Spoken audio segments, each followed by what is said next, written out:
Okay, all right. So post-positivist theory. So this is another important theory. Okay, some people consider it the dominant paradigm. That means the most used, the most popular theory. Okay, so why is it the most used and the most popular? We will get that. We will get to that after this. Post-positivist theory. But I want you to always go back. Okay, to remember this diagram.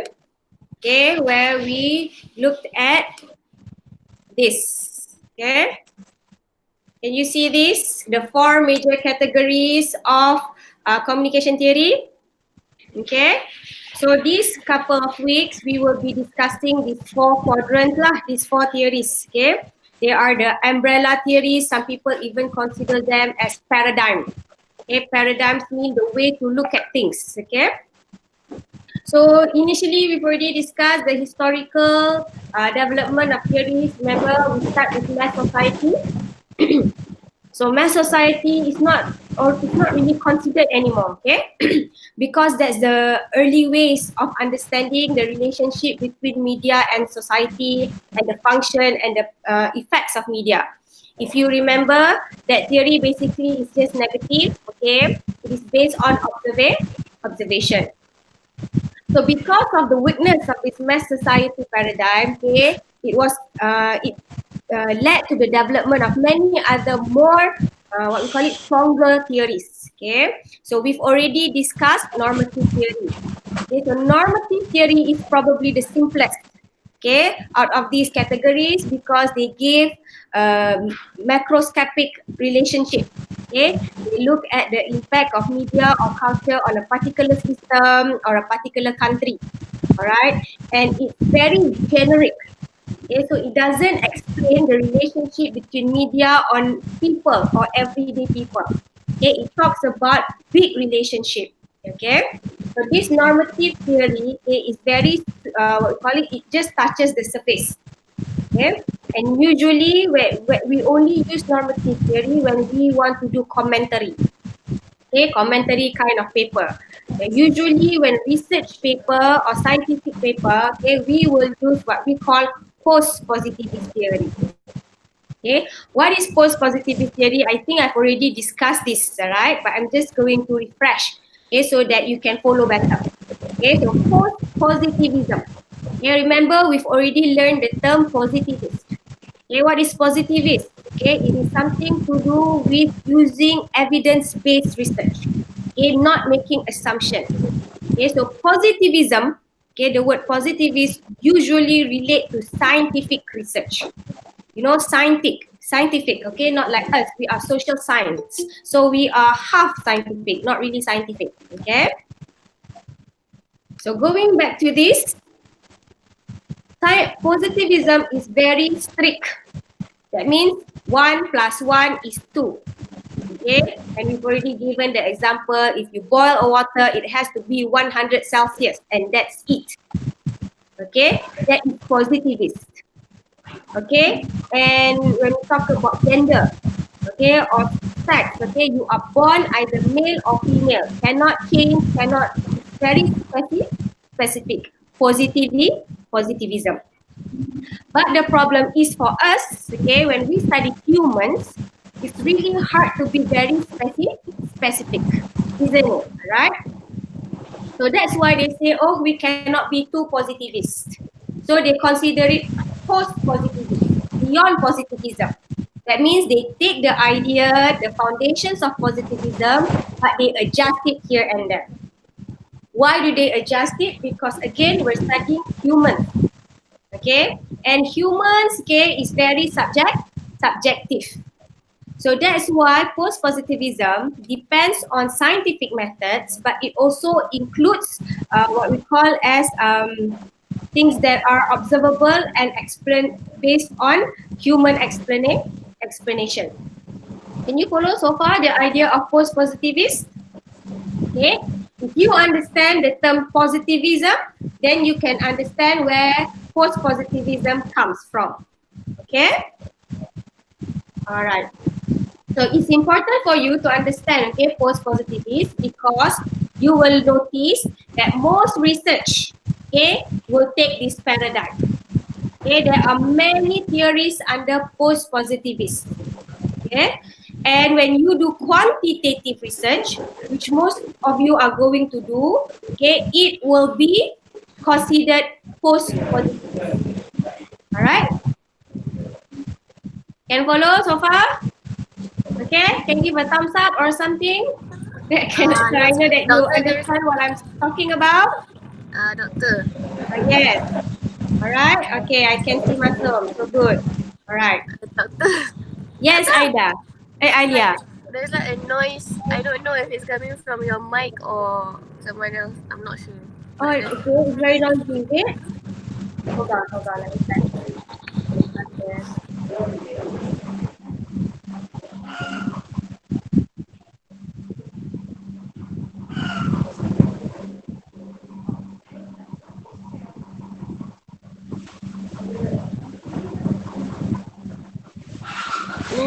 maybe Jamal punya kot. I'm not sure. But Jamal's mic is on.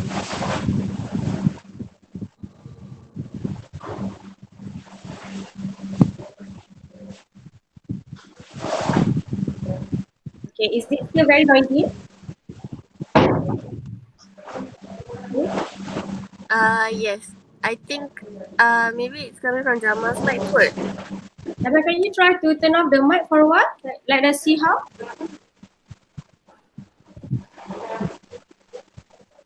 The mic. Okay. Is it better? No. No, still there. How about you, Alice? Is the noise really bothering you? Can you hear my Okay. voice or not? All right. Okay. Okay. Okay. We just try to continue first. Okay. Never mind. If there's any technical problem, we try to deal with it when I edit the video. Okay. So we will move on to discuss post-positivism. All right. What did I press? Okay, hold on.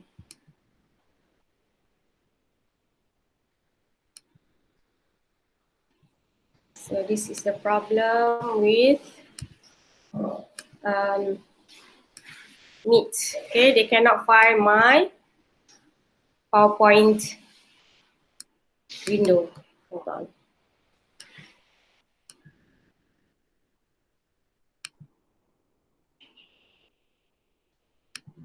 Okay, hold on. Yeah, sorry. Okay, so post-positivism. Okay, can see, right? Okay, so what we will discuss here, okay, I'm not going to go through each one of these, but like I said, learning objectives, okay, you can know whether you understand the lecture or not if after the class you go through these objectives and you know what it means, all right, and you can explain them. So these are the learning objectives, okay. So we start with this image, okay, what does this image tell you? Okay, so obviously you have a Facebook head here, an Instagram head, okay. It's really saying, okay, that all of us, we cannot deny that the media have effects, okay.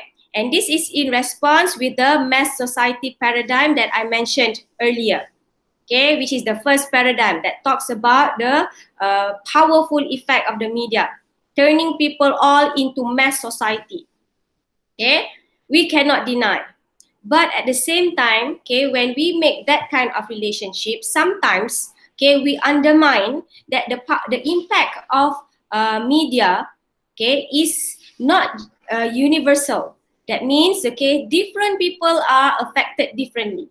Why are different people affected differently? Because individuals have different background, different culture, different values. So the way the media influence them is different. Okay, so the idea that it is saying here, yes, that everyone is affected by the media because obviously, okay, especially today, we are informed, okay, and we are always using the social media. But the idea of post-positivism is that while the media does affect people, the effect is minimal. Okay, It talks about media effects, but it is not talking about powerful effects. All right. So here, you can see that basically when we talk about post-positivism and media effects, okay, why do we talk about media effects? All right, I hope you can differentiate. When we talk about post-positivism, it is a big paradigm, a big theory. Okay, so the relationship between media effects, okay, and comes under post-positivism. Okay, because here this is actually in response to the idea of mass society theory. Because here the trend says media effects on individuals. Okay, individuals, because of their importance, should be the focus of research. Post-positivist methods provide the best avenue of inquiry. Remember, okay, the most important term here is individual. Okay, because this paradigm, post-positivism, they want to do research, right? They say that you cannot make assumption. Everything must be evidence-based. And to be evidence-based, you must study those people who you say is affected by the media. Can you understand? When we talk about mass society theory, okay, in comparison, they say that the media give bad effects on everybody, but it is made only by observation, okay, by assumption, not by scientific research. So post-positivism say everything must be scientific. But to be scientific, you must study. So you cannot study a whole society, right? You cannot study a whole country at one time. So that's why this theory mostly focus on the effect of media on individuals. Can you follow? Why individuals? Because they don't want to make grand assumption. And because they believe, okay, the media affect different people differently. Can you follow? All right? And functionalism, okay, is a big part of this theory, okay, because they believe, okay, media, theoretical approach that conceives of social systems as living organisms whose various parts work or function together to maintain essential process. So under this idea, okay, they believe that in the idea of functionalism, everybody has a function and we work together as a system. So the media has a function, the government has the function, society has its function. So what the media is doing when it's giving you entertainment, whether good or bad, is just serving its function. Can you follow? All right. So if, okay, for example, the media only gives you entertainment, all right, and it makes you happy, then it is a function of the media. If, okay, that entertainment turns into something that is negative, it is how you respond. It is not the issue of the media, because the media only serves its function. All right. So never mind, I'm just going to go through this in general. We will discuss in detail in the coming slides. Okay. So another component of this idea is the communication systems theory. Theory that examines the mass communication process as composed of interrelated parts that work together to meet some goal. Okay, so what are these three categories that I'm discussing about? Okay, these three categories, okay, of which each is a theory. Okay, each is actually a theory, but it is actually telling us, okay, about post-positivism. Post-positivism does not study big relationship. They study small relationship. They focus on individuals. Why do they focus on individuals? Because of this idea. Because they understand, okay, that media affects different people differently. That's one. It's functionalism, because they also believe that different system or different categories, okay, different parts of societies have their own function. That means media has its function, government has its function, okay, what else? Schools, education system has their function. Okay, so when they study media, they only specifically focus on that function. For example, one of the function of the media is entertainment, which is, okay, to make us happy. All right, if we take the idea of critical theory or we take the idea of mass society, they say, oh, too much entertainment is not good for society. But that is making big assumption. Post-positivism does not agree with this because post-positivism say, to give information, to educate is the function of the education system. The function of the media system is to give entertainment. So we're going to focus on that only. So if this entertainment gives negative impact, okay, it's not the problem of the media system alone. Okay, so this is what we mean by functionalism, right? And this relates to the communication systems theory. Okay, so this communication systems theory examines the mass communication process as interrelated parts. Okay, that means, okay, when we talk about communication and when we talk about the media, it's not a particularly one thing. Media is composed of many components. You have the producers, you have the owners, you have the what we call it audiences, and then you have the technology. So there are different components. So you cannot say that media is a one thing. Can you follow? Unlike when we talk about media society, mass society theory, they just say, oh, media gives bad effect. But they do not, what we call it, dissect, okay, or specifically point out which specific part of the media, right? So here again, it tells you, okay, that, all right, you can see, what you can see here is that post-positivist, okay, media effects theory is very detailed. They look at smaller parts instead of big parts, all right? Can you understand? Okay, so post-positivist, okay, is what we call as inductive. That means, okay, it studies small parts and then it makes big, it tries to make a relationship. Okay, while we talk about critical cultural theory or when we talk about mass society theory, they are deductive. That means they straight away make assumptions about big relationship, the effect of media on the Muslims, and then that is big assumption. Then only they study everyday people. On the other hand, when we talk about post-positivism, it is inductive. They study individuals. Then only from that study, they try to make bigger assumptions. Alright? Okay, can follow so far? Now, so when we talk about, okay, post-positivism, empirical research, scientific research is the key.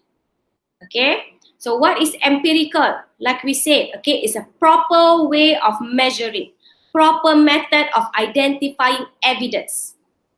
Okay, so this relates to your own assignments later on, okay, to your own research work, okay, which I have previously suggested that you do quantitative because it's easier. Okay, Emmeline, for example, has told me that she wanted to do a study on dialogic communication. Okay, so that is a general theory.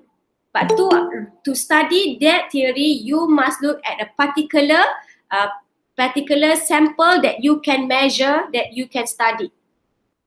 Okay, so if, for example, like Emily is going to study what we call it, dialogic communication on the Facebook page of a particular person, then that can be empirical. That means you can observe, you can measure.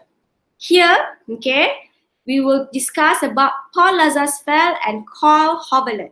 These are the two main pioneers, okay, that proposed, okay, and championed the use of empirical research in social science, okay, because they believe, okay, you cannot make grand assumption, okay, and they are considered post-positivists because they believe, okay, that everything must be evidence-based, must be measured, just like science, you know, scientists, okay, like we discussed just now, okay. So they focused on methods. Instead of focusing on relationship or making assumptions, they focus on what are the methods you use to prove your assumptions, okay. So Paul Lazarsfeld, very popular, okay? He was the pioneer in the use of survey research to measure media influence on how people thought and acted. His surveys provided increasing evidence that media rarely had a powerful direct influence on individuals. Okay, so here he pioneered the use of survey. Can you understand how important this is, survey? Because initially they just say there's an effect on media on society, but they did not measure. So Lazarsfeld says, if you say there is a relationship, you must measure and prove it. How to measure? Ask those people. How to ask? So he created the method, survey method. Can you follow? So of course, survey is much more complex. There are ways to consider sampling, types of survey, types of questionnaire. And can you see, okay, this whole process, okay, of trying, for example, to do reliability tests, validity tests. All of this is trying to make the data very precise. So that the data you get when you make a particular assumption is empirical and can be trusted. Okay, for example, okay, if Abdul Aziz say, oh, I did a research, okay, I use this survey method, and this is the validity and reliability that I got, and I found out that, for example, the students in UIA are what we call it, are heavily dependent on social media. Then his study is considered scientific and can be trusted because he has used seriously defined methods. Can you understand what I'm saying? All right. Empirical, that means when you do a research that is positivist, your data usually people don't question. Because you have provided a specific and detailed way of how you found out the relationship. Okay. Another person, for example, here is Carl Hoveland. Okay. So Carl Hoveland demonstrated how you can use experiments, okay, to evaluate media influence. He too found that media lacked the power to instantly convert average people away from strongly held beliefs. Okay. Now, Lazarsfeld proposed the idea of survey research. Okay. Carl Hoveland proposed experimental methods. Okay. What are examples of experimental methods? Okay, most experimental methods have been used to study children. Okay, the effect of media on children. So you can do experiments, for example, okay, to see whether children will become violent after watching cartoons. You can experiment making them watch the particular cartoon 3 hours a day for 7 days. And then you observe and then you measure, you take details. Can you follow? So there is a proper method. And when you do use that proper method, it is considered empirical. Okay, so you notice when we study mass society in the early class and later on when we study critical and cultural theories, we hardly talk about methods because those theories do not offer scientific methods. Can you follow? So this is why post-positivism is the dominant paradigm. Most people use it in their research. Why? Because it's safer. Why is it safer? Because you follow these methods. So that means your data was not created or not based on your own assumption. And it has gone through all these processes to make sure that those data are valid. Okay? But when you use these methods, you will notice when we study media effects that the effects will be minimal. That means not much. Why? Because again, when we use methods that are very strict like this, okay, you you can only focus on small group of people, small individuals. That means you're only studying a sample, a subset of a particular society. So the result that you get is only coming from that small group. So that is why most of the time when we study media effects, the result is minimal. Okay, for example again, okay, we can make a big assumption. Mass society theory or critical theory, we say, oh, all right, the media has turned all Muslims to become Westerners. Okay, Why do we say deals? Or because we look at how all those people eat. They no longer eat their local food. They only want to eat pizza. They only want to go Starbucks. So we make that big assumption. This assumption is quite true because we can see it happening around us. But post-positivists say cannot make that assumption. If you say the Muslims are becoming more westernized, prove it, show it. Which Muslim? So then you must study. Then you have to focus because you cannot study all Muslims. There's billions of us. So you must specify, oh, I will only study, okay, the Muslim, the Malay Muslims, girls in UIA. A smaller group. Can you follow or not? So that relationship becomes smaller. But that relationship small but strong because you will study and you will survey all these Muslim girls in UIA. But when you survey, you ask them specifically, of course, these girls, okay, when they answer the survey, they will think, they will consider many things, and the survey, okay, will show, okay, that these people will have different ideas. Can you understand? Because, all right, this then will eliminate the idea that media has powerful effect. Right? So here, okay. So when we talk about post-positivist trend, okay, how did it develop? Focus on the empirical social research. I hope you understand what this means. Okay, I've already discussed it just now, right? To understand this, what we mean by empirical, okay, using methods, you must try to compare the idea of post-positivism with the idea of mass society that we've discussed in the previous class. Okay, mass society just make assumptions. Okay, so this, okay, post-positivist theories, okay, differentiate, okay, strong evidence-based research, okay, from everyday people's hearsay. Your mother's theory, okay, your father's theory that says, for example, okay, don't wake up late or you will become a lazy person. That is a theory, but that is not a positivist theory. Why is it not positivist? Because it is not based on empirical research. Can you follow? Okay. So when, okay, the idea of empirical research becomes dominant, those people who support post-positivism successfully brand people who advocate mass society and propaganda notions, okay, we've already discussed this, as unscientific.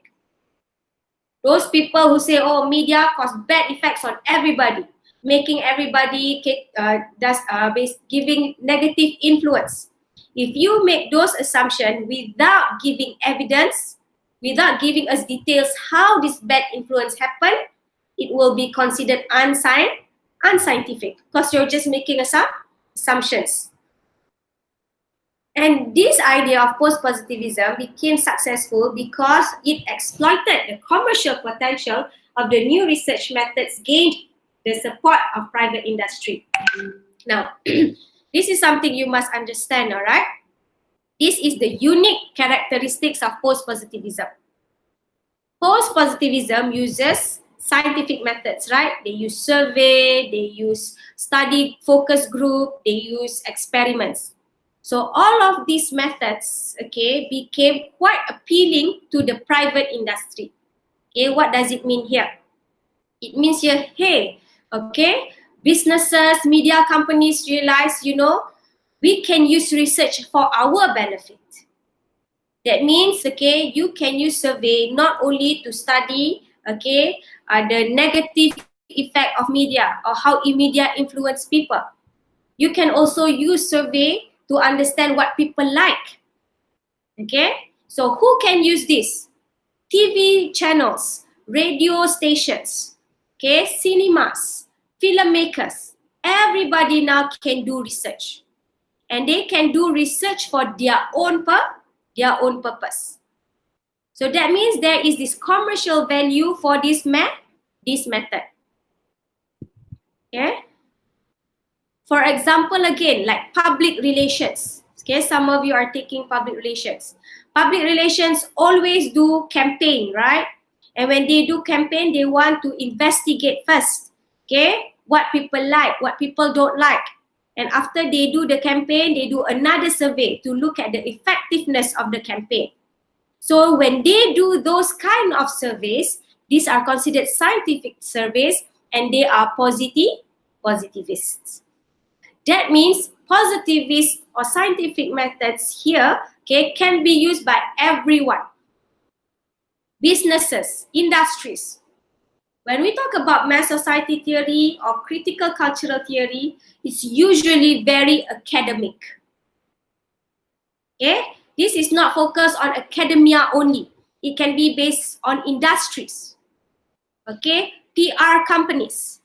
So when we talk about post-positivist effects trend, it is more what we call it, it can benefit more people. And realizing this, media companies began to sponsor and conduct their own research. Initially, you only focus on study on the audience.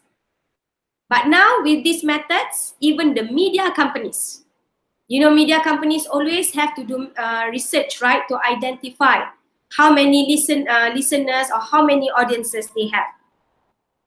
Why do they need these evidences?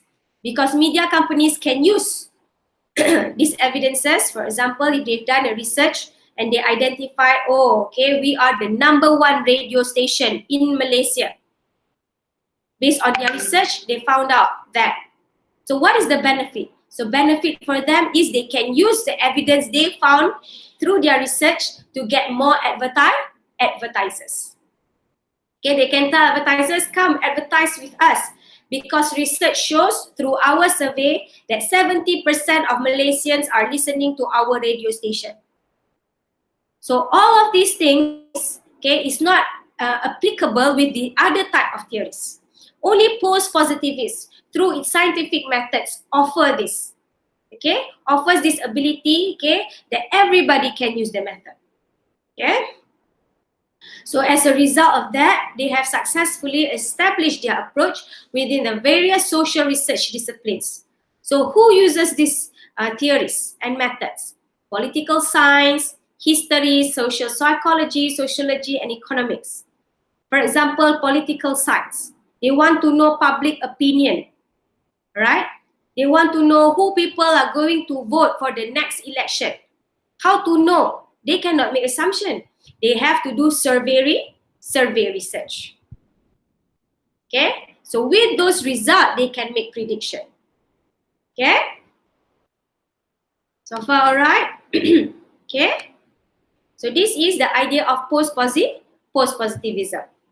So post-positivism, I would like to remind you again, is just a paradigm. It's a way to look at how to do research, the relationship between humans and whatever influence that we think affect them.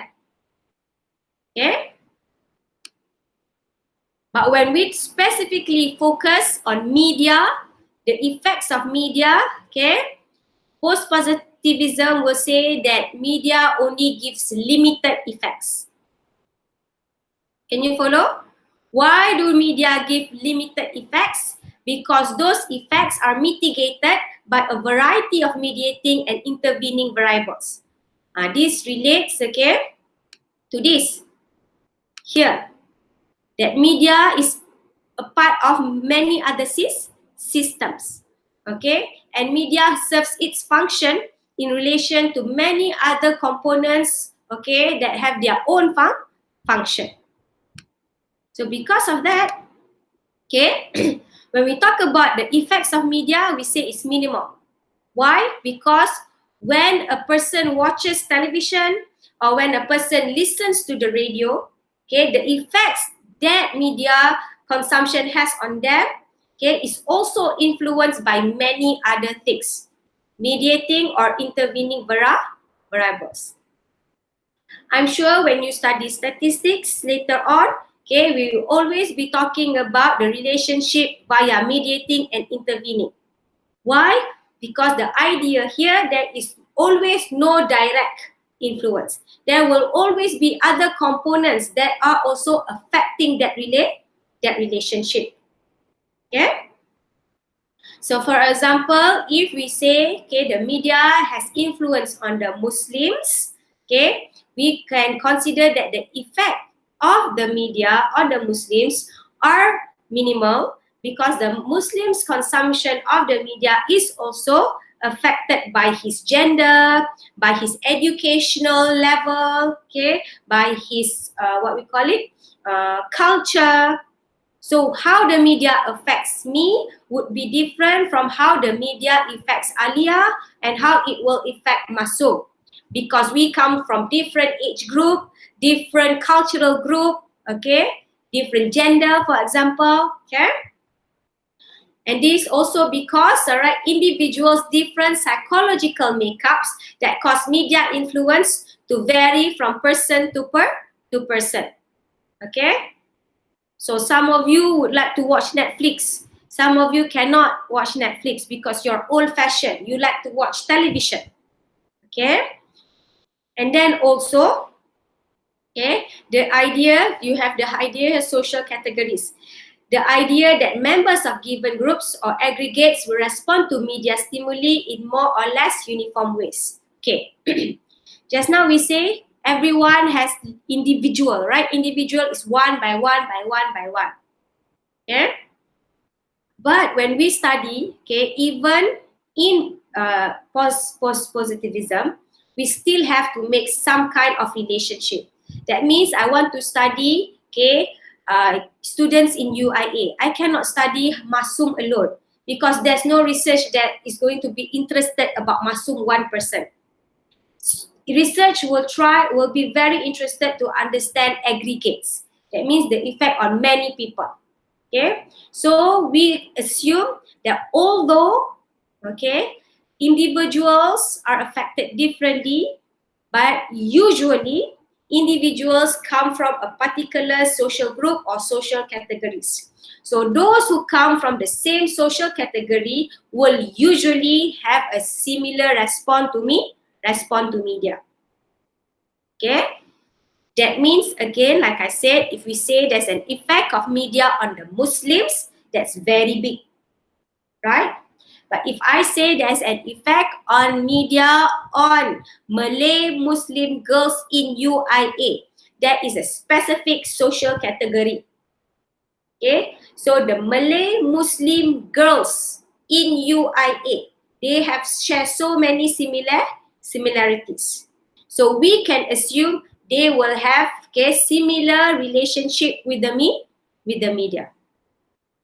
Can you follow? What I'm trying to explain here is that the media, when we use post-positivism, focus on individual differences. But when we do research, obviously we don't study individuals because we want to know the effect on most people. Okay, so that's why the theory also makes assumptions on social categories. So this is where sampling is important.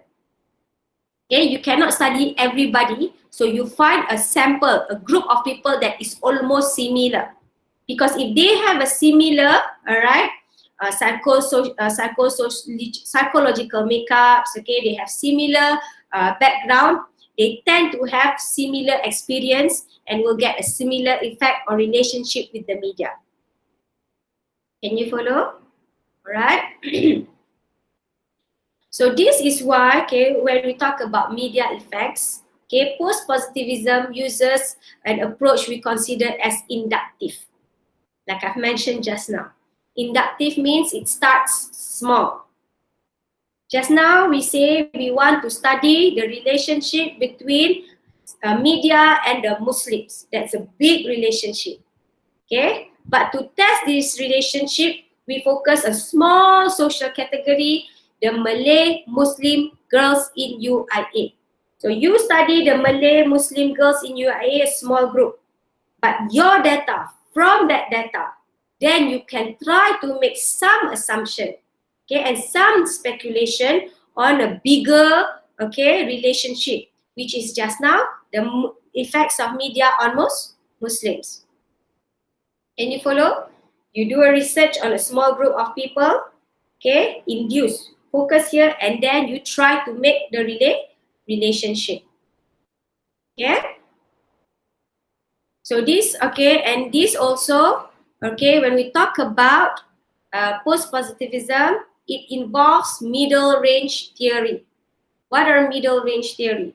Remember, okay, because we say just now the media is part of a bigger system. So you cannot have a theory that try to explain everything.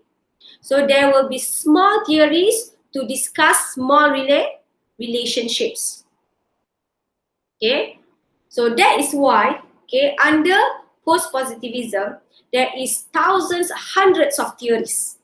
Okay, later on when you study critical and cultural theory, you notice, okay, the number of theory is very small. Why? Because why is it there's so many theories under post-positivism? Because you have different theories to explain different things. Small relationships. Okay, why is it small? Again, because these theories can only answer a particular relationship. Okay, it cannot answer big relationships.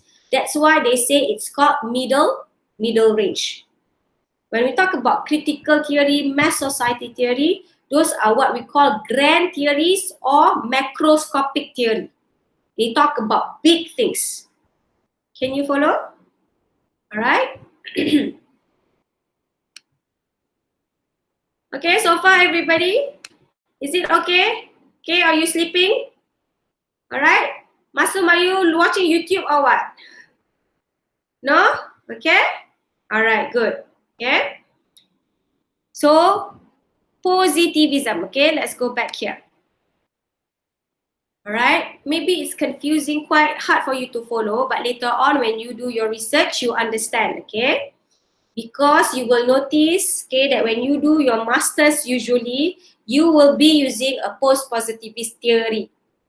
All those theories that you have heard about, okay, are usually post-positivist.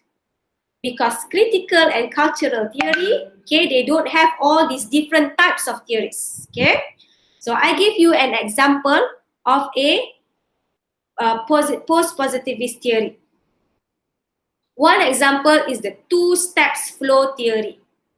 Now, this is a theory that tries to explain the relationship of how media affect audiences. Okay. In post-positivism, there are many theories that try to explain how media affects audiences. So this is just one example that tries to explain this relationship. Okay. So this theory says, okay, media affects people not directly. Why? Because usually there is process in between.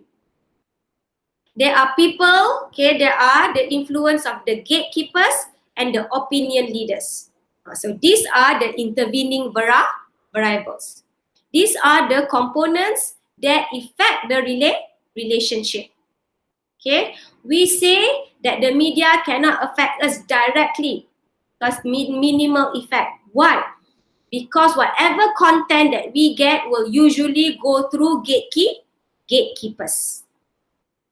Okay, we say, for example, okay, children will be very influenced by the cartoons that they watch. Okay, that is grand assumption. But post-positivism says cannot be like that. Okay, because the media works together with other systems. So there are, for example, gatekeepers. For those children, who are their gatekeepers? Probably their parents. Okay, probably their teachers that will try to maintain or try to control the information they get from the cartoons. Can you follow? Okay, so that means there's two steps for the information that comes from the media to reach the audience.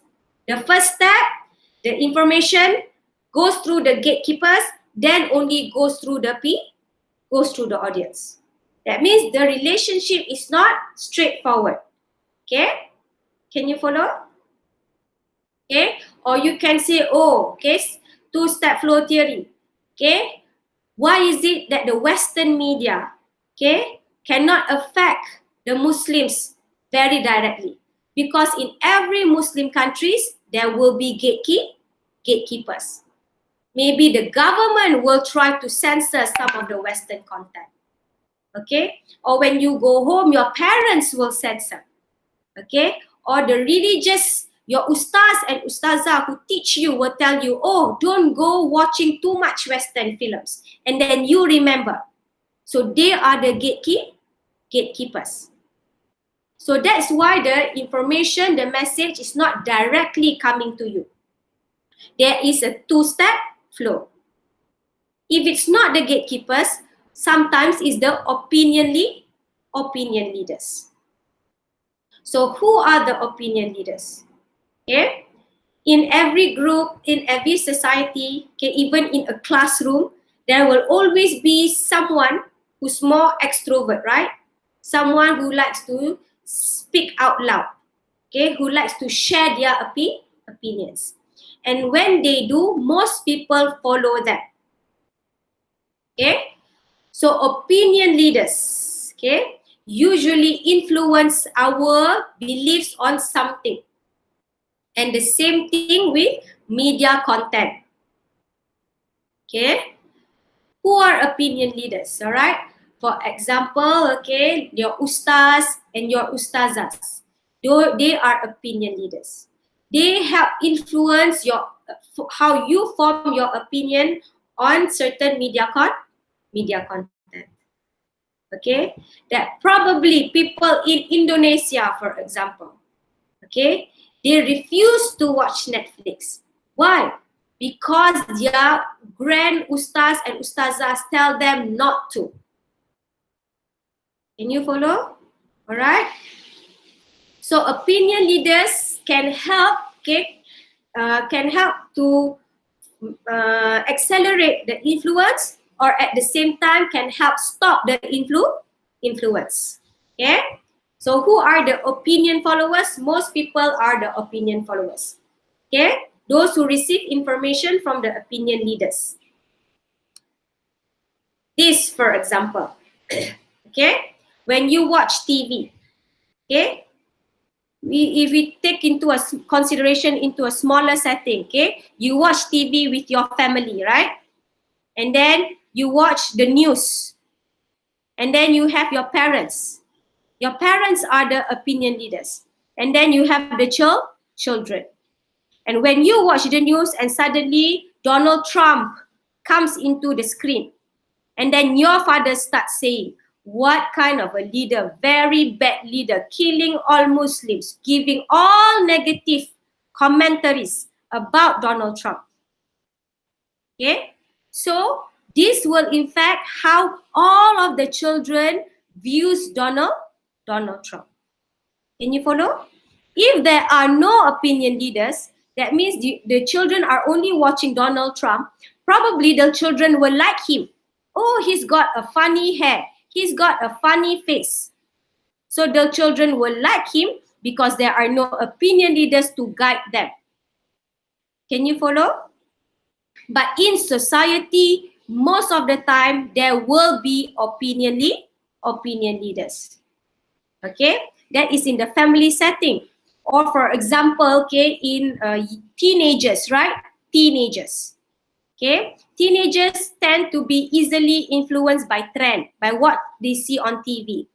Okay? But usually among them, there will be the popular ones, right? The popular boy or the popular girl. So when the popular guy or the popular girl, okay, wears a certain way, okay, wears a fashionable clothes, usually the rest will follow. Can you follow or not so far? Okay. Now this is the theory. The theory is that the media influences, okay, is not direct. It has two steps. First, the influence goes to the opinion leaders, and then the opinion leaders will help form the opinions of the followers. Okay. Now this captures the relationship of post-positivist theory. Okay, why? Because it says you cannot make grand assumption. To look at the media influence, you have to study the media, study the opinion leaders, then only study this. That means there's a whole process. Okay? But like we said, okay, when we talk about post-positivist theory, everybody can use it. Academics can use it, okay, to study influence. But you see, actually this theory has been used many times by advertisers. Okay? How does advertisers use this theory? Okay? All right. So, Emmeline, who's this Emmeline? Alia, the girls will know? You don't know? Um, uh, How about this one? Brad Pitt. Brad Pitt. Okay. Of course, I only use the old heroes. I don't use the K-pop ones. I don't know them. Okay. This one. Okay. Why is it most advertisers, products, they use celebrity ambassadors? They use David Beckham, Adidas. Okay. Pays David Beckham a lot of money. Okay, although he doesn't need any more money, but they pay him millions of dollars to advertise for Adidas. Why? Because Beckham is a very prominent sportsman and Adidas is selling sports attire. So Beckham is considered an opinion leader. Okay? So when Masum or Ali say, Beckham wears Adidas, must be very good. Okay? That most people want to look like Beckham, for example. Okay? Because he has the reputation. So he is the opinion leader and everyone else is the opinion followers. You can see this especially with new products. New products people are not familiar with, right? Why would you want to buy a new products? So that's why they have a celebrity spokesperson to help sell those products. Can you follow? Right? Of course, this one, Brad Pitt is trying to sell a perfume. Or Jennifer Aniston selling smart water. You know what's smart water? It's just mineral water. Okay? Just that it's more expensive. But why would people choose a more expensive water where you can get it for cheap?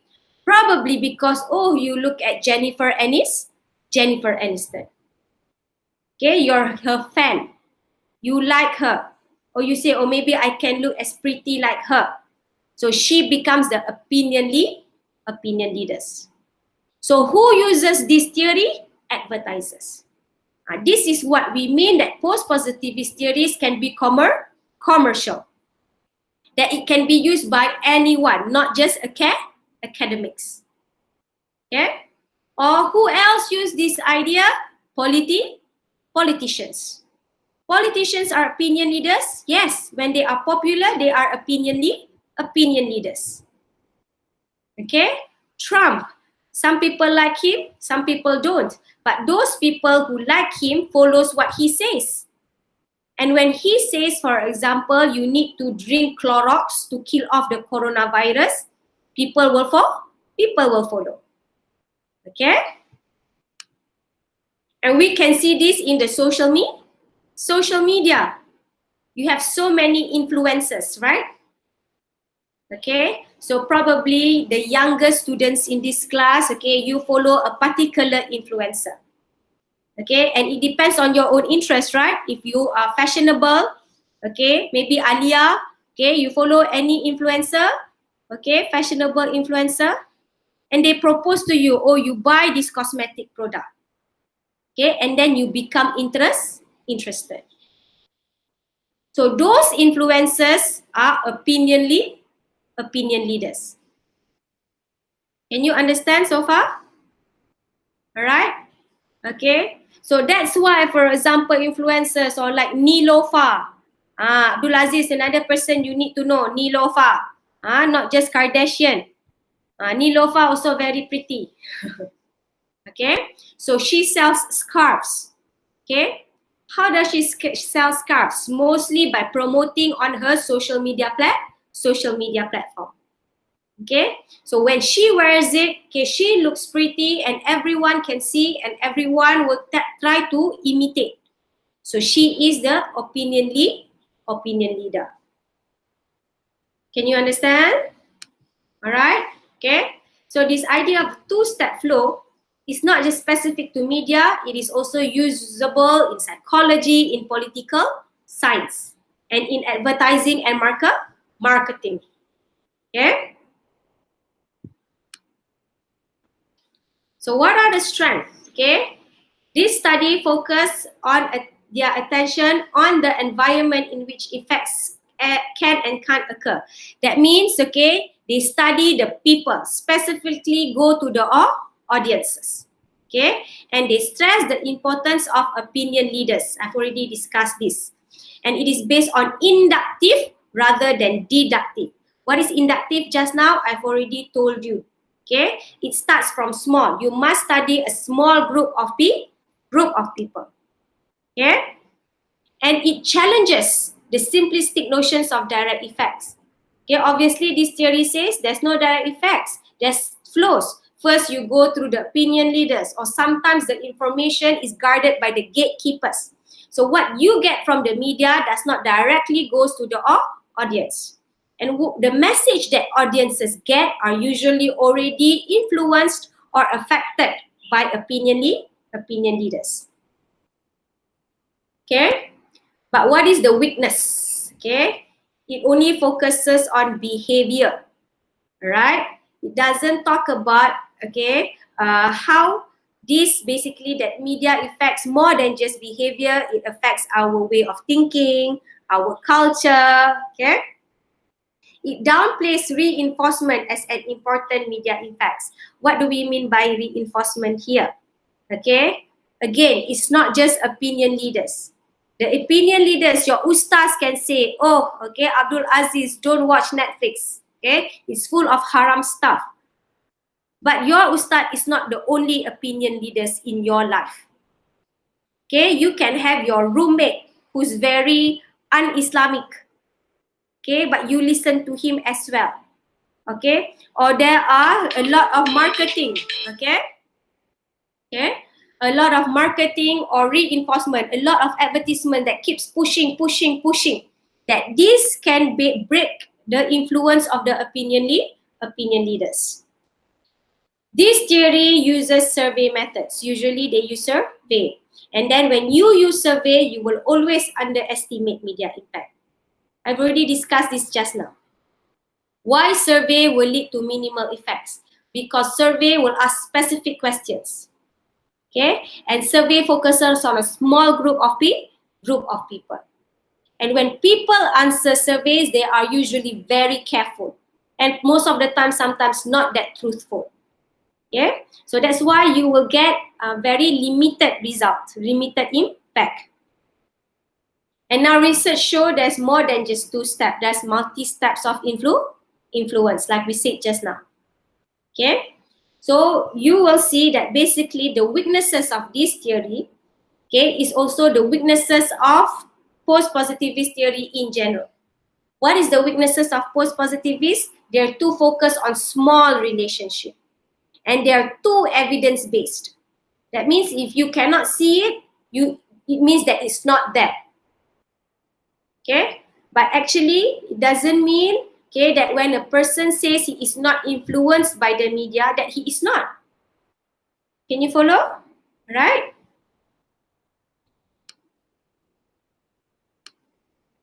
Okay, so another example of media effects theory is the attitude change theory. Okay, so because now we're talking about effects, right? We want to see how people are affected. Just now the theory says, oh, two-step flow.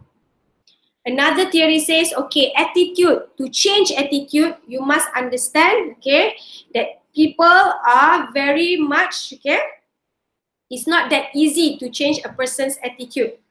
Okay, that it can only occur when subjects receive new information from other people through direct experience with the attitude object, and this forces the subjects to behave in a way different than they used to. Okay, now This theory says how to change person's attitude. Yes, you can show them, okay? Can give examples, okay, media, content, okay? Or you can say, or when you watch TV, that person may change their attitude. But this theory, like any other positivist theory, you can see there are so many breakdowns of the theory. That means the theory is very detailed because you have to measure everything. Okay? And actually all of these, cognitive consistency, all of these are theories on their own. Okay? So before you want to say or you want to change a person's attitude, you must understand that people have what they call as cognitive consistency. The idea that people consciously and unconsciously work to preserve their existing views. Okay, so this theory starts out by saying that people are not easily going to change their attitude because they already have their own values, okay, their own beliefs. And if you give something that is inconsistent with what they understand or they believe, this will create dissonance or psychological discomfort. That means if you show something that the people is not in line with their values, in their own beliefs, this will make them feel uncomfortable. And when they are uncomfortable, they don't like it, right? So in order to not be uncomfortable, usually people adopt selective processes. What do we mean by selective processes here? Okay, so usually people will expose themselves to ideas that are already existing in their own attitudes and beliefs. Okay, selective exposure. So generally, you cannot say that the media will directly influence people because people are usually selective. They watch what they like. That means, okay, when someone watches a program that is quite vulgar, okay, or probably full of sexual content, if he is a Muslim and he proceeds to watch that, that means it's already existed in him, that he likes this kind of thing. Can you follow? All right. So usually you expose things that you already like. So you cannot blame or say the media gives 100% influence. Okay. And when you expose yourself to that, usually you tend to remember those messages that are meaningful to you. So if a particular message is meaningful to you, okay, that means, okay, it's already part of you. Okay. And if that particular message that you get, all right, is not what we call it, in line with your own beliefs, okay, you will have selective perception. It means the idea that people will alter the meaning of messages so they become consistent with pre-existing attitudes and beliefs. Okay? If you watch something that is wrong, that is not in line with your values, you will change the meaning of that thing. Okay? So what does this tell you? Okay? So this tells you that to change a person's attitude is not easy. Okay? Why? Because, okay, this theory suggests people are consistent. They already have their own beliefs. Okay? And if you give something that they don't like, this will make them feel uncomfortable.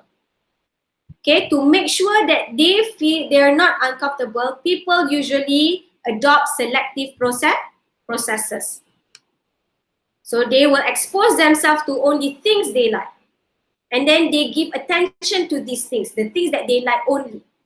And if the idea does not conform to what they like, they will change that idea. Now, so this theory, okay, you can see there's many breakdowns. Why? Because positivists, like we said, okay, the theory must be very systematic. They must tell us exactly how people are influenced by the media. Okay, and now they tell you, okay, these are the intervening variables. Okay, people are not easily influenced because they have all these processes, these connective and selective processes. Okay. So then how to change a person's attitude? Okay, it means that this theory suggests yes, a person's attitude can be changed, but it's not easy. Okay, why is it not easy? Because again, people go through all of these selective processes, and in order for you to change a person's attitude, you must be able to identify their pre-existing beliefs, okay, and try to slowly change their perception. Okay, so this theory also suggests, okay, people don't change their attitude the first time they watch a Western movie. Okay, they don't change attitude that way. Why? Because they already have their own beliefs. Okay, when not usually young children, when people, okay, are confronted with things that are haram that they watch on television, or when they listen to on the radio, the first time, the second time, usually they will feel uncomfortable. Why? Okay, because people will be selective. They don't like things that are not consistent with their beliefs. Okay, so then what happens? So who uses this theory?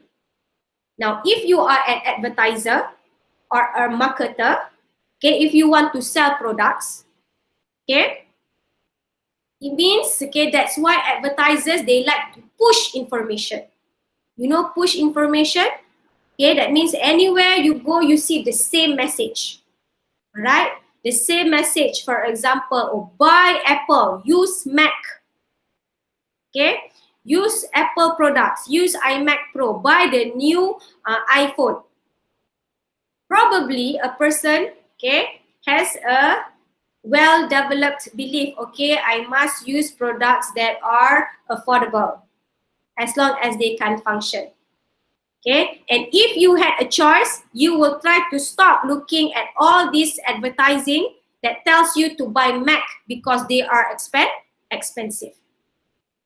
Okay, you try to be selective. But what advertisers do is, because they know that people will be selective, they push messages. So when you watch TV, you will see Apple advertisements. When you are on the internet, you see them. Okay, when you talk with your friends, they talk about that. So you can no longer be selective. Can you understand or not? So all then these processes will be affected. When you can no longer be selective, then you tend to adopt and consume the ideas, and this may help you change your attitude. Okay, this may change. For example, I think the international students will experience. All right, maybe when you come here, you have your own values, okay, or your own beliefs, or maybe you don't eat spicy things. You don't like sambal. You know what sambal, Abdul Aziz, Emmeline? You don't like red chilies. Okay, you don't like nasi lemak. Okay, because all of this is not familiar to you. All right, in your country, for example, they prefer to eat sweet things, okay, not spicy things. For example, I don't know what you eat in your country. Okay, so the first time you come and then you see nasi lemak with all those red chilies, you might feel disgusted. Okay, because why? Cognitive dissonance here. Right, cognitive dissonance. What is that spicy chili things? Okay, what are all those everyday rice? The Malay eat rice all the time. Okay, so you will try to limit. Okay, I cannot see another nasi lemak, for example. Okay, I will try to eat more of my own food, cook my food. But if you have lived in Malaysia for 3 years, for example, or 4 years, that everywhere you go, people eat nasi lemak. That every time you go to class or you go to a meeting, a person offers you nasi lemak. Try this, try this.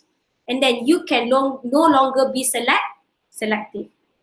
That after a long period of time, even your taste has changed. This sambal is quite nice. The smell of nasi lemak is quite good. Why? Because you can no longer be selective. Then only you can talk about attitude change. Can follow? All right, okay. So that's why I say positivist theory, they're very detailed. They talk about the process. Okay, why? Because when you do the research, you can be very systematic and measure everything. When you want to use attitude change theory, it's already quite simple for you to use because they've already provided for you the variables. Or when you want to use this theory, this is what you study. You measure.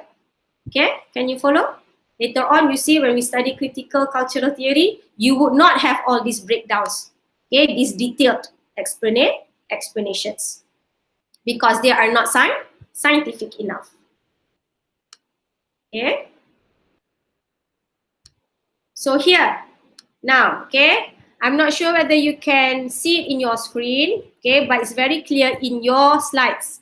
So they give you an example, okay, to think about attitude change theory, okay. So drug users, okay, there was a study by Alport and Postman, okay, they studied, okay, people's opinion on drug users in the US.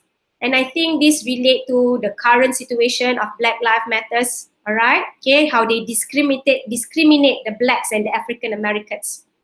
So here, they talk about these examples of these people called Charles Stewart, Susan Smith, Bonnie Swinton, and Ashley Todd. So who are these people? They are white people.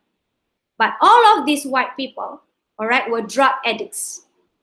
But instead of being arrested, these white people have blamed, okay, or have lied, saying that they did not commit the crime.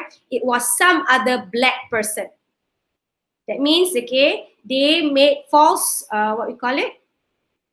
False, not assumption. They lied lah, okay? Basically, they lied. And when they lied, they were believed. Pardon? False Yes, that's accusation. the word I was looking for. False accusation. False They accusation. accused another black person. And yes, they were believed. The police believed them. Okay? So why is it that the police or the public believe them? Because we cannot deny there is already these pre-assumptions, this cognitive, what we call it here, this cognitive consistency among the white people or among the Americans that crimes relate to the blacks. Can you follow? Okay. So, but actually facts will tell you, all right, then when they talk about drugs, 9% of white teens have serious drug problems compared to 7.7% Hispanic and only 5% African Americans. That means percentages, facts tells them that white people have more problem with drugs than black people. But why is it when they talk about assumptions, okay, the publics would believe it is the blacks? That when you arrest a white drug addict and a black person, you would assume that the black person is the drug addict. Okay? Why? Because of the discrimination, okay, of the racial discrimination, because of the pre-held beliefs, okay, that is biased towards the black people. Can you follow what I'm saying? So this is, we're talking about racial discrimination. And this is also supported by what we see in the media, right? Okay, the movies will show you, okay, the criminals are usually not the white person. Okay, that the white will be depicted as the hero. Okay, and when we get this all the time, okay, it's not only in the US, most people around the world would also have this kind of biasness or stereotype assumptions against African Americans or Africans in general. Okay, I'm not sure, but I think some of our African students have experienced discrimination as well when they travel. Okay, so how do we change this attitude? Why is it that after hundreds of years since slavery is in the US, okay, they are still very racist and discriminative against black people? This is what the theory says. It's not easy to change attitude. because you like to be consistent with what you already believe is true. So to those white people, for example, okay, in America, they already have this belief that they are the superior race, okay, that the African Americans are the problematic ones. Okay, they were the slaves once upon a time. And because they already have that belief, okay, they will be selective. And who is selective here? Not only just the people, even the media system in that country. The newspaper will only select news that focus on crimes made by black people. Selective exposure. So this is what will happen. Okay, and then selective retention. Oh, for those people, oh, when there's a crime that is made by black people, then the news will be given big coverage. Can you follow or not? Right? But when the news is made, crime is made by white people, the news coverage is very little. So then people will give attention and will, what we call it, maintain their belief because they have been selectively exposed and they give their attention to that news. Can you follow? And because of that, okay, the way they see the news is also selective. When they read, okay, so this is another example. For example, when they read about shootings that are being done by Muslims or by black people, they will consider that as big act of terrorism. Selective perception. But when there are school shootings done by white boys, white school boys, or they say this is not terrorism. These boys have problems. Okay, you get what I'm saying? That this is not terrorism. This is a small crime made by a victim. The boy is the victim. Why? Because they have selective perception. Can you follow? So this is why we say post-positivist theory is very detailed. They give you all the processes. Why? Because when you want to conduct the research, you must measure. You must look. If you want to prove, okay, that the white people, for example, okay, have been influenced by the media using this change, this theory, you must measure all of this.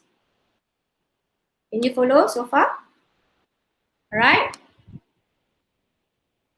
So again, you can see the strength and weaknesses of all these theories would be similar because they follow the same ideas of post-positivism. Okay. While the strengths pays deep attention to the process, which messages can and cannot have effects. Okay, it tells us, okay, it specifies why messages have limited effects. Because we all have selective processes. Okay, and it provides insight into influence of individual differences and group affiliations in shaping media influence. So they can tell us, this theory can tell you why the media is more influential to the Malays, for example, instead of the Chinese. Okay, or why the media is more discriminatory against the blacks instead of the whites. Okay, they can tell you. Okay, and then it helps tell how selective processes clarify individual process information. Okay, but what is the weakness? Okay, the weakness is, okay, it's some experimental manipulation of variables overestimates their power. Okay, sometimes when you break down specifically into these specific ideas, sometimes you tend to overestimate, okay, the way people manage, right? Okay, and then it usually focus on information in media messages, but not on more contemporary symbolic media. Okay, to study this, you look specifically at the content. Why? Because you cannot be studying, okay, other contemporary symbolic media. What do we mean by symbolic media? Okay, today when we talk about the social media, right, there are things that are more symbolic rather than very literal. Okay, like what can we talk about symbolic media? Okay, when the Time magazine, for example, okay, They used to put the image of Osama Laden, you know Osama Laden, on the cover of their magazine. Okay, so when they put images of Osama Laden, they relate him to Islam and Muslims. And there have been a study on Time magazine. Okay, when they study the covers, Muslims are always presented by these dark images. Okay, Muslims that have made into the cover of Time magazine has always been dictators. Okay, like Osama, okay, and then Saddam Hussein, right? Or all of these images. So those are what we call it symbolic.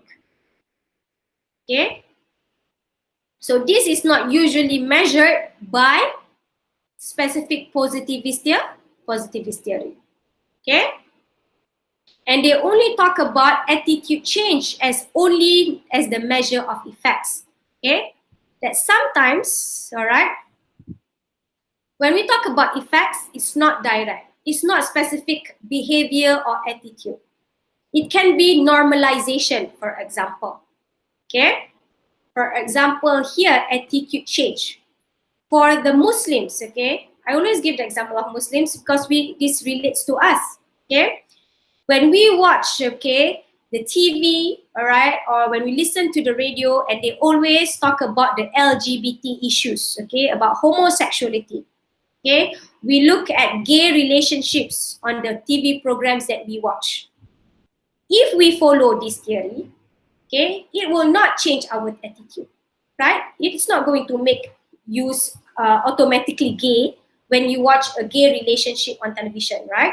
Okay, the first time you watch it, of course, you feel very unhappy.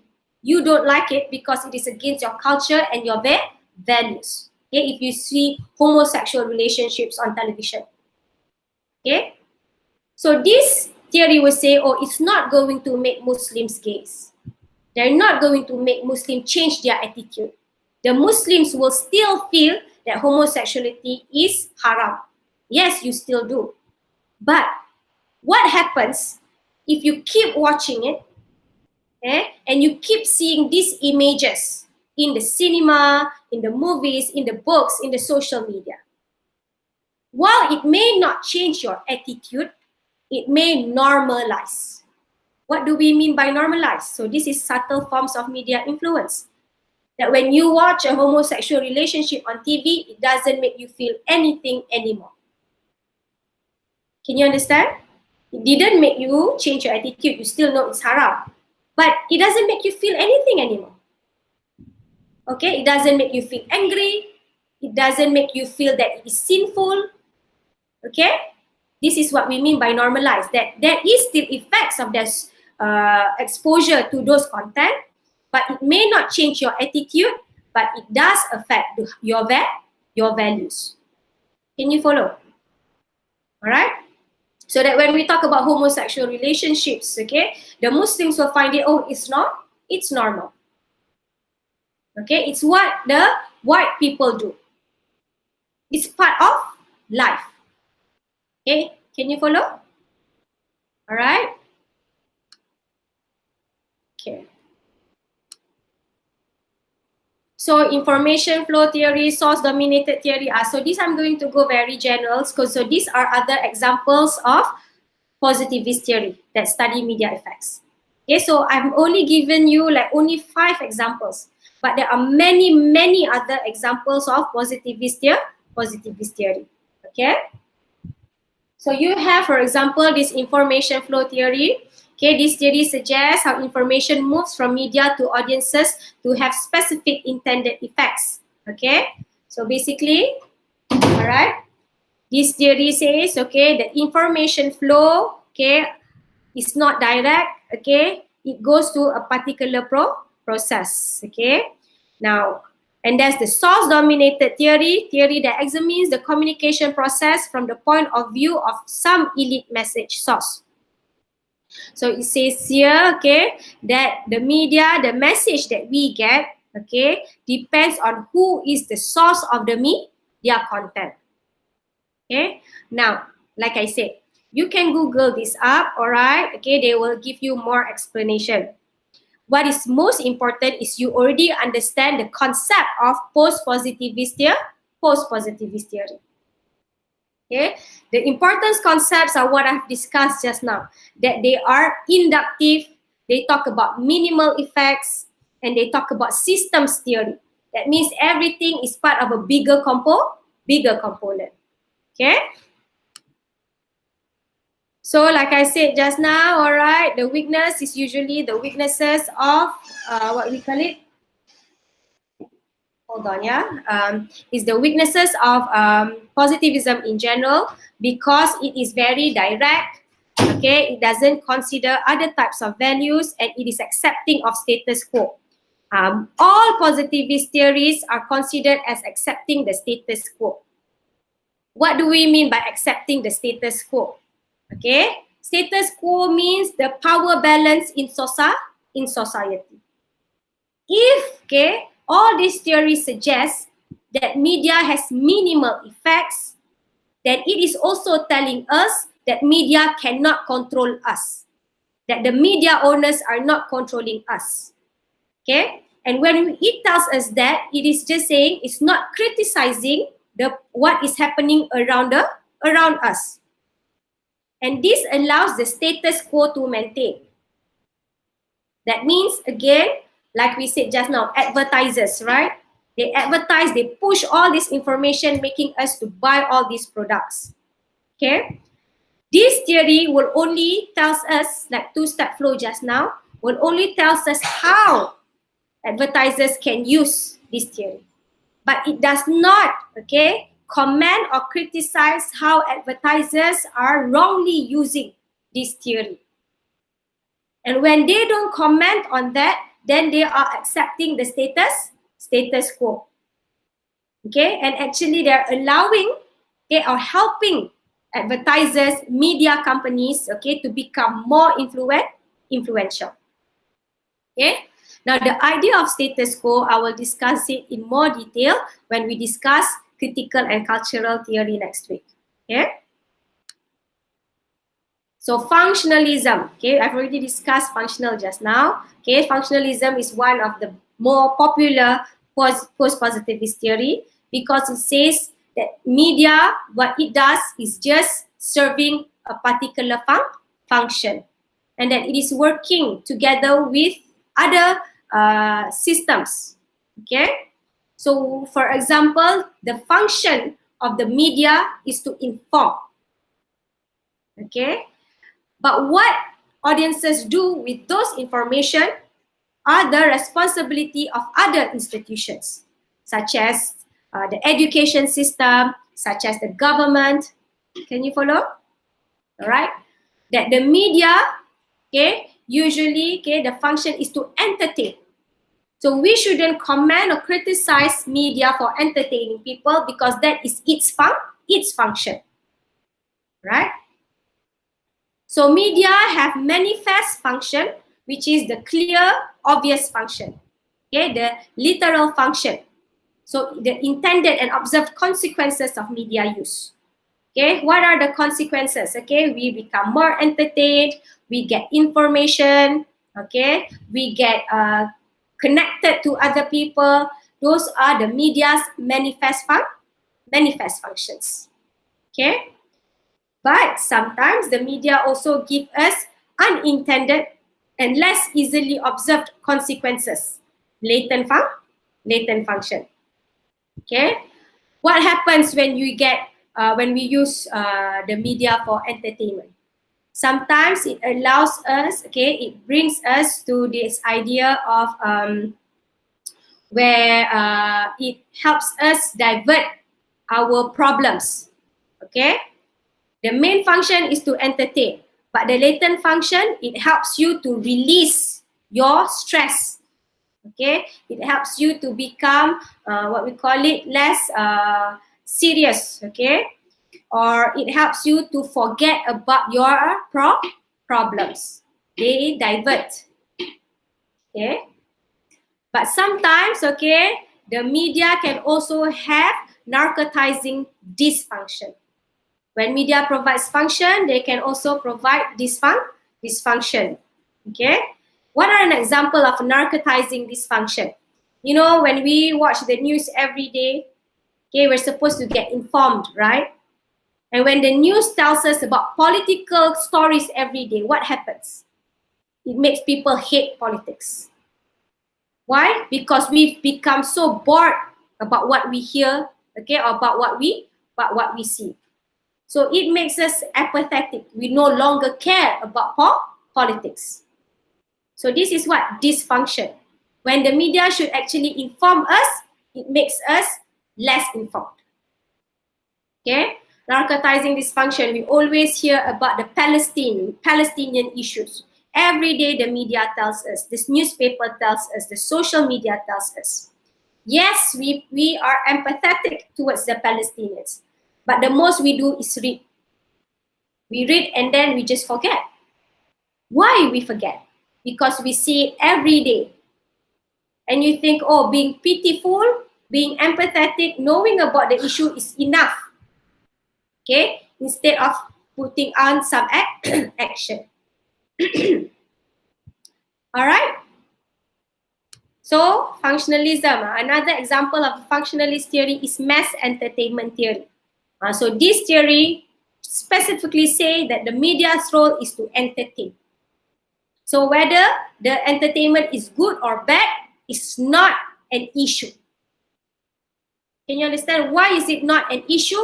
Because the media has served its function to entertain people because they relax us, okay?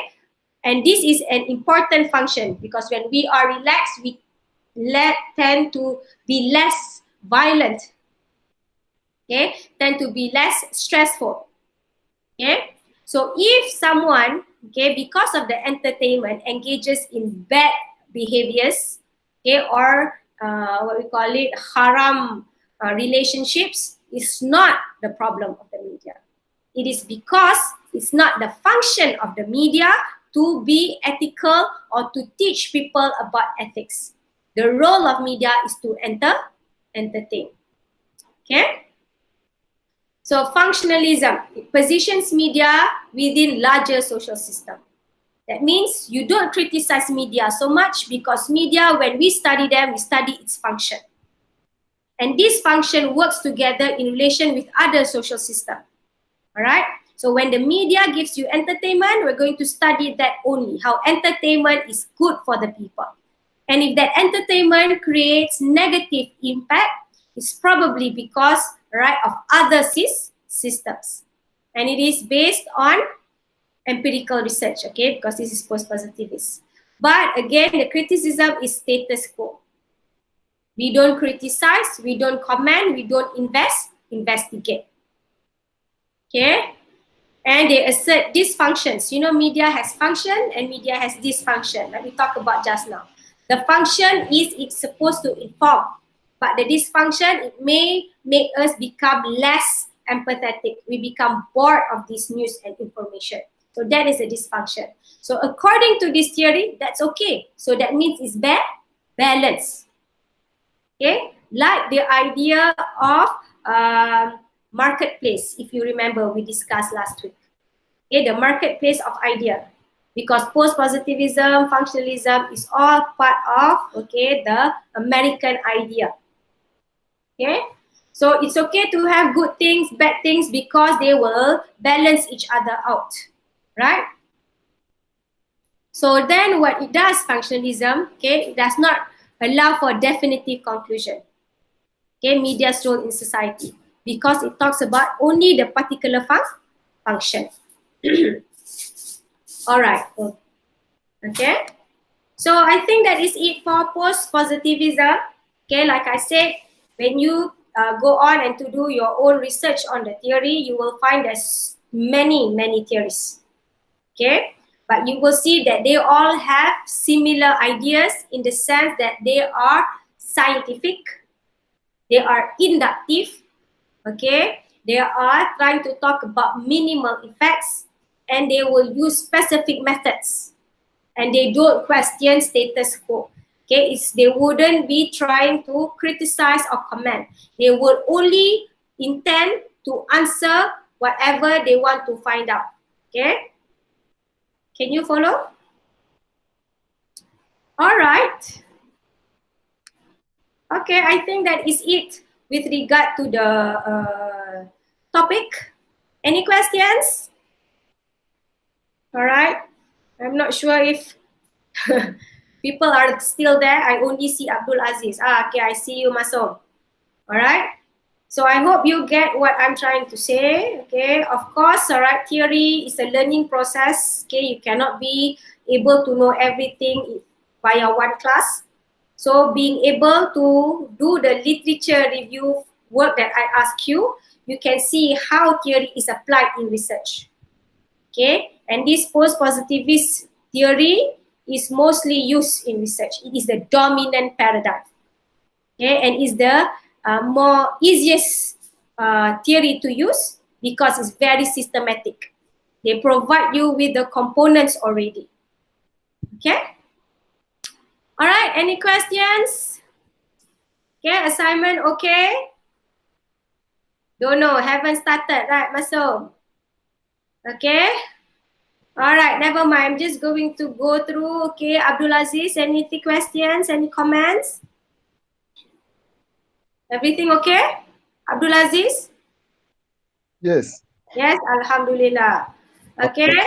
Yes, I just want to find out if these theories are also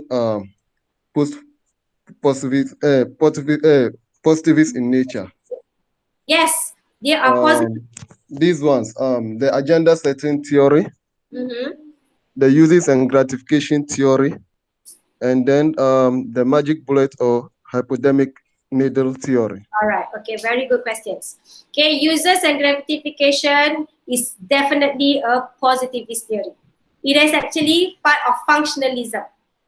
Okay. UNG, because they say people are gratified with what they use. Okay. Agenda setting is also a positivist theory because it talks about the specific ways, right? Okay. How newspaper especially influence the readers. But okay, later on you will see that agenda setting can be used in critical and cultural theories because the method is scientific, but the result can be commented upon. Okay, you asked about the the bullet Magic bullet, theory. hypodermic needle. Hypodermic needle bullet theory. This is actually a theory of mass society. So it's not post-positivist because it talks about direct influence. Yeah. Okay. Thank you. All right. Thank you. Okay. Shaira, any questions? Okay. Shaira, you there? Alice? Thank you, madam. Can understand. All right. Masum? Okay. I cannot hear you. Yes, everything okay with me. Everything fine. All right. Okay, good. Emily? Emily?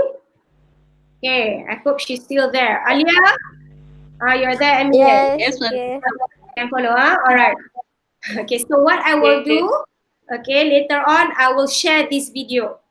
Okay? Because after critical cultural theory, I will not be recording video in advance. Okay, so that means we will have the discussion in class. I will record our discussion. Okay, so you can go through discussion again and again. Okay? All right, so if that is it, no other question. Okay, we end our class today. Yes, Emily? Okay. There's no question, okay? No, I don't have questions. All right, it's okay. Okay, so we end the class with tasbih kafarah and wal as. Okay. Thank you. Assalamualaikum. Waalaikumsalam warahmatullahi wabarakatuh. Waalaikumsalam warahmatullah.